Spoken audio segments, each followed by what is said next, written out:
Good afternoon, Ghana. It's 12 o'clock. Time to reach for mobile water. Mobile water, unique in every way. Citi Prime News at 12 midday. Update you on all the running stories and connect you to the newsmakers. Citi News.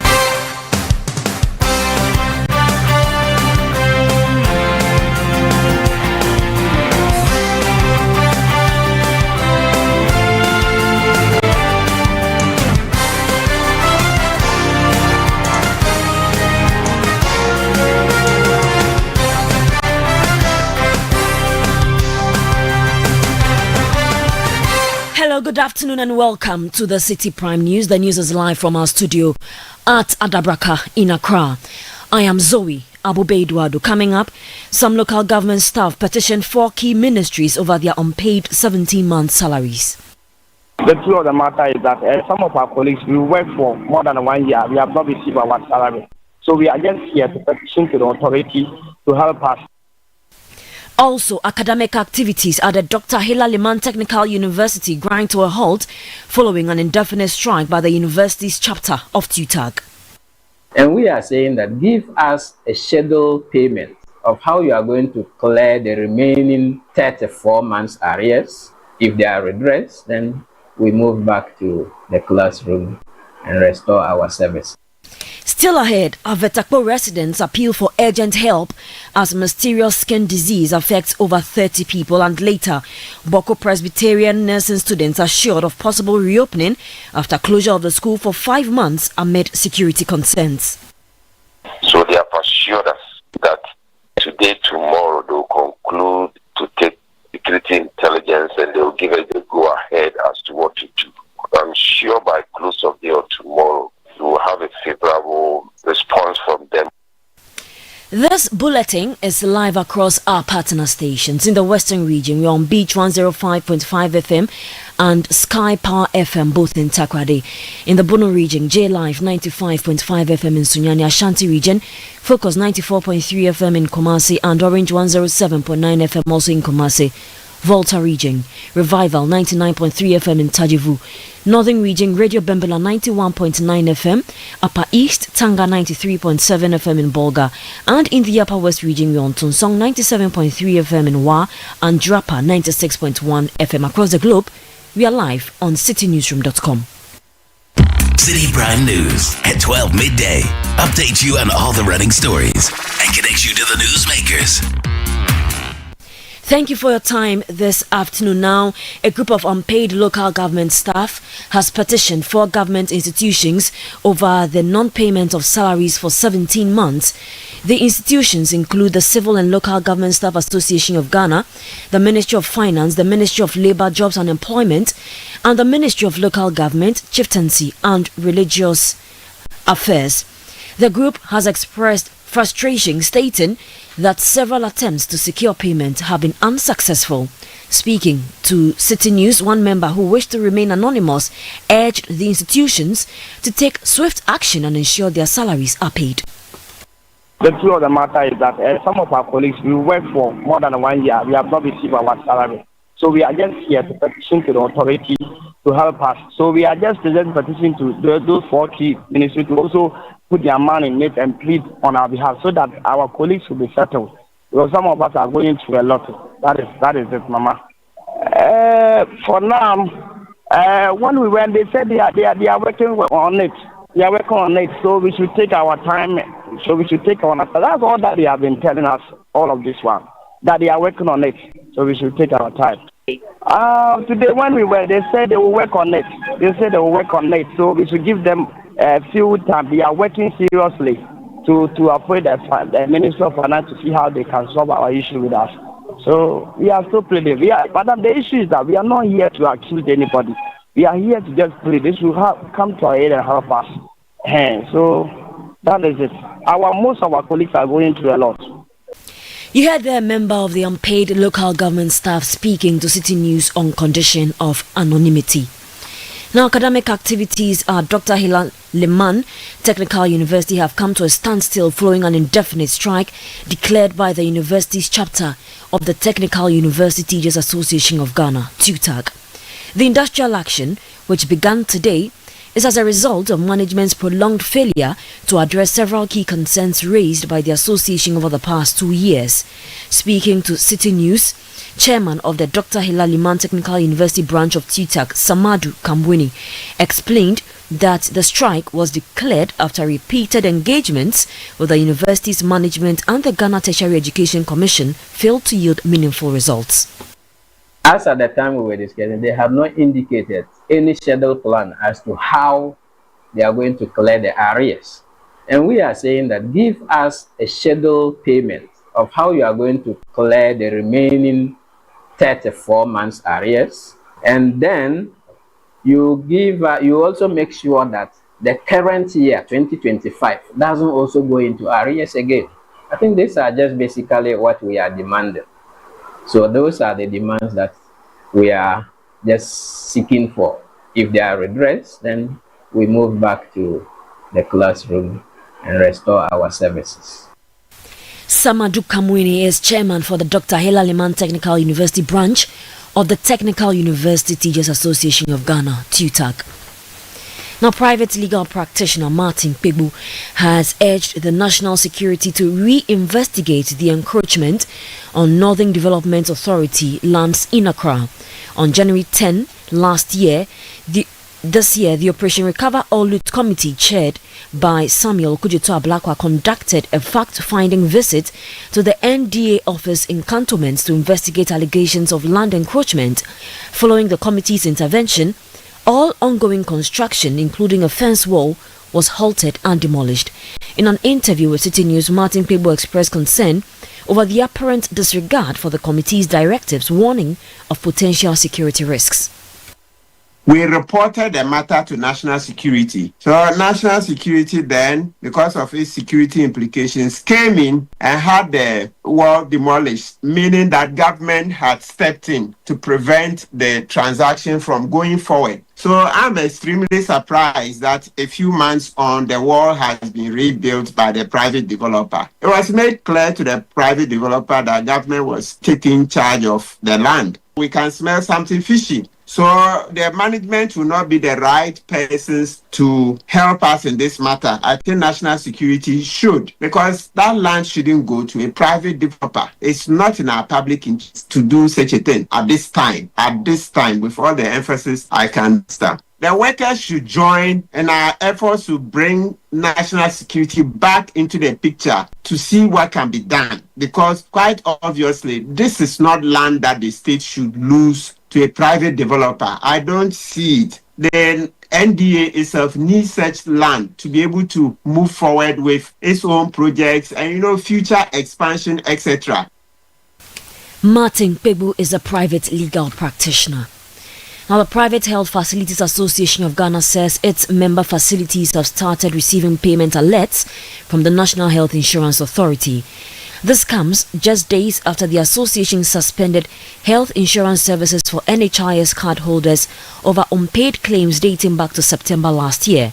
In an interview with Citi News, General Secretary of the association, Frank Toblu Richards, confirmed that some members have received payments but stressed the need for all outstanding payments to be addressed. Some providers have indicated that they have received an alert from their banks suggesting that NHI has made some payments. But then, as I'm speaking to you, I'm also in another facility at Oda, right in the front of the hospital as I speak to you. They have not received a dime yet. So, I don't know. I don't know the system they are using to pay, whether they are paying everybody or they are paying it on piecemeal basis. That I am yet to understand that. So basically, it's not a holistic situation where everybody has been paid. That is the situation at hand. So once they have started payments, it is presumed that they are going to continue to ensure that each and every provider who has not been paid is paid. So we are giving them the benefits of the doubt up to the end of the week. General Secretary for the Private Health Facilities Association of Ghana, Frank Toblu Richards.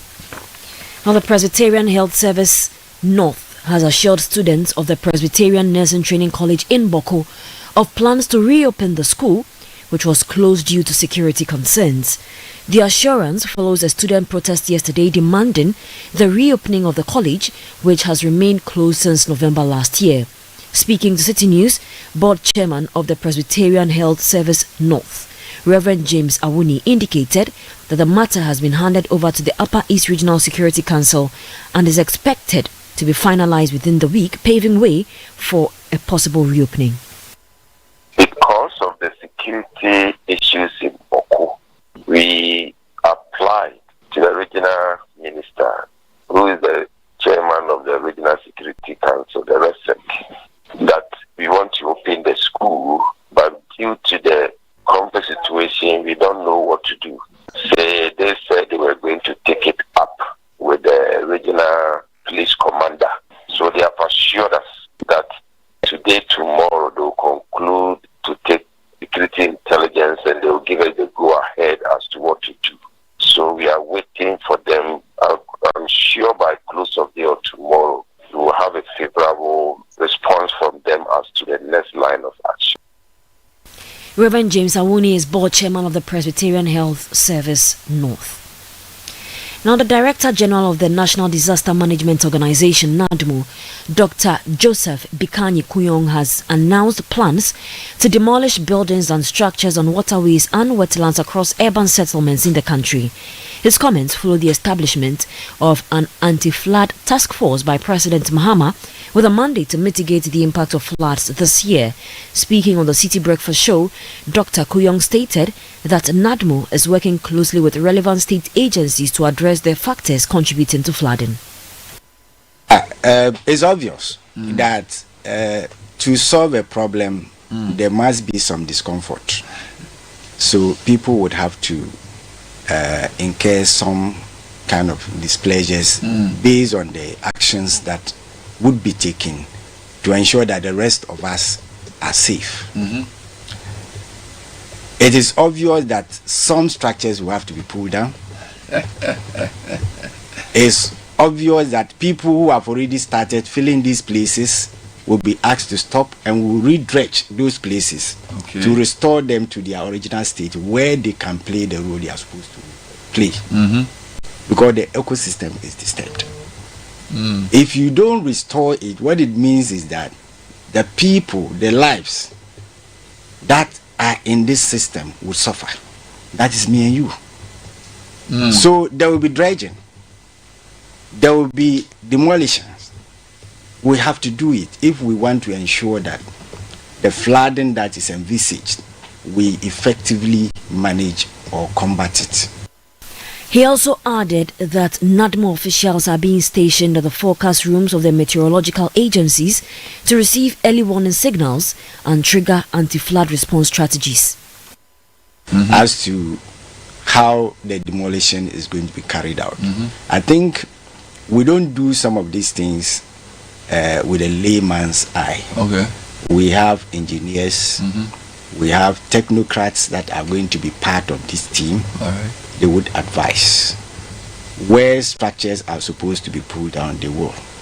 Where it is possible to redirect the course of water.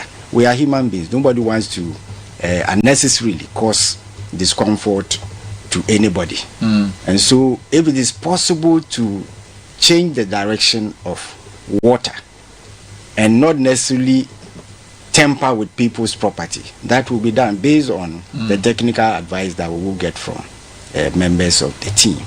But where it is practically impossible to solve the situation except certain structures go, it will be done.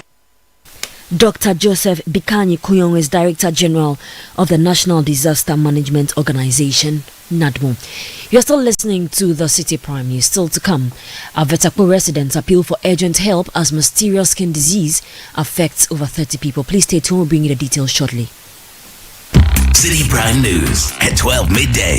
Updates you on all the running stories and connects you to the newsmakers.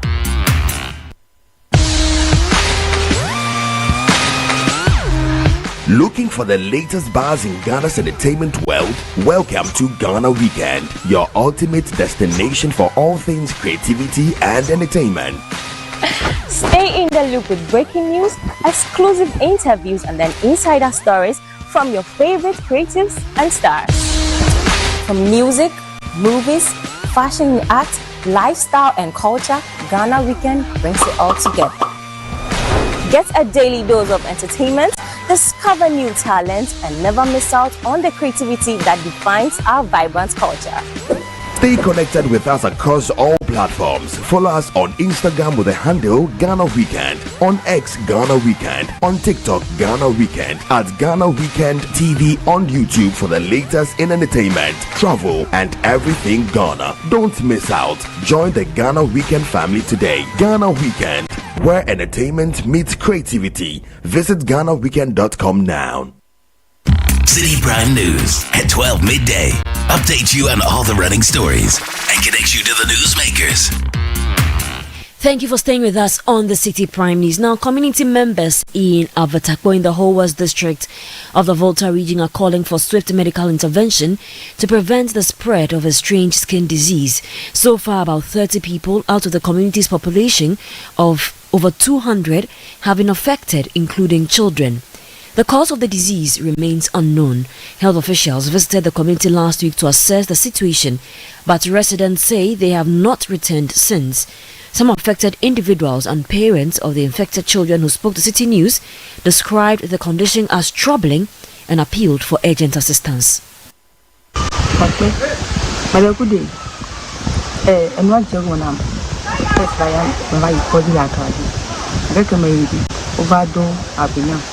It started a few weeks ago with itchy skin, so I visited the hospital at Akrade. The condition subsided briefly, but returned a few days ago with rashes appearing on my hands and legs. I reported it to the headman, and shortly after, some children in the community also developed similar skin rashes. I am currently applying some medication, but although health officials came to assess the situation, they haven't returned since.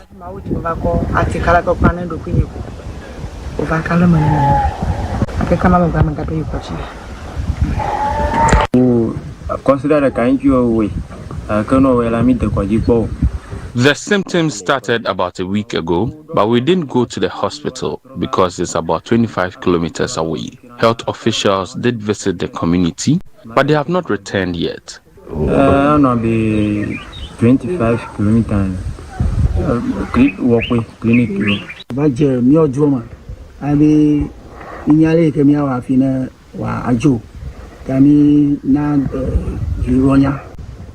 We don't know how to treat the condition, so we informed the health authorities, hoping to get assistance. They assured us they would come today, but they haven't shown up yet. We are only asking for medication to treat the affected individuals and prevent further spread.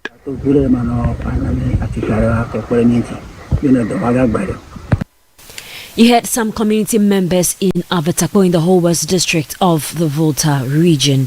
Now, political scientist Professor Ali Dusaid was urging the New Patriotic Party to create a platform for aggrieved members to express their concerns. His comment comes in response to the party's intention to have Adwoa Safo appear before its disciplinary committee over remarks that the party believes could create disaffection. In an interview with Citi News, Professor Seidu called on the NPP to focus on uniting its members. The disciplinary hearing. But to cancel it without getting back to her is also something else. So I think people are now blaming that maybe what she was saying was right or the perspective she was airing was right. Whichever way it is, I think the NPP as a party, they need to sit down. They need to let cool heads prevail. They need to extend or even afford everyone in the party the opportunity to be able to ventilate their... It's part of the healing process. To speak up, to whatever they know or whatever they think were the causes of their debate, they should give people opportunity to be heard so that all these shades of opinions are factored into the report and the reconciliation process will begin. Very soon, this government will be 1 year, 2 years, there'll be processes to elect flag bearers in the NDC and the NPP and all the other political parties, and election 2028 will start again. So I think it is important that they do the reconciliation processes as early as possible and allow all sorts of opinions to be heard and their concerns factored into the reconciliation process. If people begin to see that their opinion are respected and they are given the opportunity to speak up, then there wouldn't be these alternative ways of what? People ventilating their grievances and frustrations out. So they need to come back to the drawing table and make sure that the right thing is done. This is the time that we need a credible opposition to be able to keep government on its toes. But if the opposition is divided, then it becomes a very difficult democratic process to have in the country. Professor Ali Dusaid was a political scientist. Now, stakeholders in the Etiwa enclave are calling for stronger collaboration between state agencies to intensify the fight against illegal mining in the area. Key concerns raised include poor communication from the Minerals Commission and the Environmental Protection Agency, logistical challenges faced by the Forestry Commission and police, and the lack of involvement from local communities. These stakeholders argue continue to hinder efforts to combat illegal mining, commonly referred to as galamsey. Speaking to the media, Deputy Director of Arusha Ghana, Daryl Bosu, emphasized the need for better synergy among state actors in the fight against galamsey. We still need a lot of collaboration among the state agencies. Because, for example, the Forestry Commission, people have issues with people mining in the forest reserve. They need support from the police. Some of them is not coming. The Water Resources Commission also, they get people reports. They need enforcement support. It's not coming. And then we're also hearing from the police that, look, they are also outnumbered. The people on the ground are so many. They don't even have the logistics to cover grounds and be able to go and do the necessary compliance that they are supposed to. So these are some of the key issues that are coming. And there's also issues coming out to the fact that even though Minerals Commission sits at the top, they issue mineral concessions and permits, they are not communicating with the grassroots or the people at the community level to say, look, we have come to mine in your community. What do you think about it? There's not enough engagement going on. And I think this is one of the key challenges we're identifying here, which is also means that, look, if we really want to deal with this galamsey issue, everybody should be at the table. And we need to be listening to each other. It shouldn't happen that the Forestry Commission is complaining and there's no police support. The police is asking about logistics, they are not getting it. I think we need to make sure that everybody is getting the kind of support they need and they're all working in sync to ensure that we address this matter. Otherwise, we can have a lot of these discussions over and over again. We'll not have any solution. That was the Deputy Director of Arusha Ghana, Daryl Bosu. A lecturer in security, development and leadership at the King's College London, Dr. Clement Sefanyako, also underscored the importance of coordinated efforts. So collaboration doesn't mean governments alone working together, but it means different governments from the top seeing the grassroots as important stakeholders. It also means the Ministry of Natural Resources, Lands and Natural Resources, the Ministry of Environment, the various ministries, seeing that they have a common vision, which is environmental preservation, livelihoods preservation, generally climate and sustainability vision. And once that vision is seen as a holistic one, then budget allocations will be allocated such that one reinforces the other's actions rather than creating silos of action. And the how becomes more around consensus building, sitting around the table to see the vision not as a central government high level vision, but vision with the people and for the people and coming down together to the grassroots. Because it's fundamentally not just a central government problem, but a national problem, national crisis. And who are the stakeholders? Government, yes, but people. The miners themselves to be stakeholders, EPA, Forestry Commission, Minerals Commission. You had a lecturer in security development and leadership at King's College London, Dr. Clement Sefanyako. Now, the acting chief executive officer of the Environmental Protection Agency, Professor Nanama Brown-Kluche, has underscored the importance of ensuring inclusivity for the girl child in assessing quality education and overcoming barriers in challenging fields. She made the statement at the national launch of the Africa Educates Here Phase 2 campaign under the theme Unlocking Girls' Potential, STEM and Beyond. The campaign aims to raise awareness about issues preventing girls from accessing education in Ghana. Professor Kluche reaffirmed the EPA's commitment to championing quality and accessible education for the girl child in the sub-region. As the EPA, the Environmental Protection Authority, we are committed to mainstreaming the gender in environmental We believe that science must reflect the society it serves, and that begins with ensuring equal access to education and opportunities. To every girl here today, know that your curiosity, your courage, and your voice matter. You need to be bold. We do apologize for the poor quality of that audio there. That was Professor Nanamba Brown-Kluche, who is the acting chief executive of the Environmental Protection Agency, speaking there. Now, the high cost of treatment for cerebral palsy is worsening the struggles of caregivers, adding to the physiological distress, societal stigma, and superstitions they already face. Health professionals and parents of children with cerebral palsy are calling for the inclusion of the treatment under the National Health Insurance Scheme to alleviate the financial burden. Citi News' Doris Lonta has more in this report. Cerebral palsy is a group of neurological condition caused by brain damage. It is the most common motor and movement disability of childhood. Research suggests there's no cure, but treatment and therapies can make a difference. Patrick Apiahine, a 21-year-old with CP, is unable to walk or feed himself. His mother, Martha Opokwajiman, manages his daily care, including diaper changes. Inspired by her son's struggles, she founded Apiahine CP Respite and Home to support individuals with severe dependencies. However, she says financial constraints and limited resources make caring for CP patients even more difficult. Having a child with special needs, especially cerebral palsy, and a very dependent one, is very costly. Their medications, their physio, transportations, their care, which is very intensive. So I have a child with CP, and with the journey of having a child with cerebral palsy, I can say that the challenges are so high. You don't have anybody to turn to. If you are not careful, the father most of the time will leave you and you have to do everything yourself. Similarly, Christiana Bibio, mother of 6-year-old Joe, explains how frequent hospital visits and medication costs puts a heavy financial strain on her family. She also describes the stigma surrounding CP, which often makes her feel isolated. Despite these struggles, she believes that with proper financial support, she can provide better care for her son. Sometimes when I'm praying, I always question God, but no answer or no solution to it. Why is that others are giving birth normally and I gave birth and it's like that? It's not all mothers that will have that faith that, as they always say, that is not a child and then you'll be keeping it or something like that. Medical experts say cerebral palsy occurs during the brain's early development, from conception to about 2 years of age.